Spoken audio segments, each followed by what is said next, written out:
Hi అండి, ఈరోజు మన వీడియోలో తొలి ఏకాదశి ఎప్పుడు వచ్చింది, ఏకాదశి యొక్క విశిష్టత ఏమిటో మనం తెలుసుకుందాం. ఈ 2025 సంవత్సరంలో జూలై 6వ తేదీ ఆదివారం తొలి ఏకాదశి. తొలి ఏకాదశి రోజున తెల్లవారుజామునే లేచి తలస్నానం చేసి పూజా మందిరాన్ని అలంకరించి మహావిష్ణువు లక్ష్మీదేవిని పూజించాలి.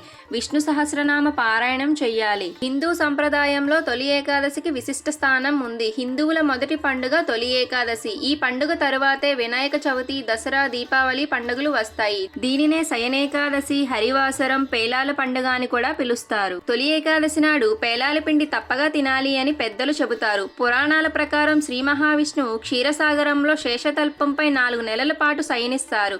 అక్టోబర్ లేదా నవంబర్ నెలలో వచ్చే ప్రబోధిని ఏకాదశి నాడు ఆయన తిరిగి మేల్కుంటారు. ఈ 4 నెలల పాటు చతుర్మాస దీక్షను ఆచరిస్తారు. ఏకాదశి రోజు అంతా ఉపవాసం ఉండి మరుసటి రోజు అయిన ద్వాదశి నాడు ఆలయానికి వెళ్లి ఉపవాస దీక్షను విరమించాలి. ఏకాదశి రోజున ఉపవాసం, జాగరణ, పూజలు చేయడం వల్ల పాపాలు తొలగి మోక్షం లభిస్తుంది. తొలి ఏకాదశి వ్రతం చేసినందుకే కుచేలుడికి దరిద్రం తొలగి సంపదలు కలిగాయని పురాణ కథనం. ఈ వీడియో కనుక మీకు నచ్చినట్లయితే ఇలాంటి మరెన్నో వీడియోస్ కోసం మన ఛానల్ ని సబ్స్క్రైబ్ చేసుకోండి. Thank you.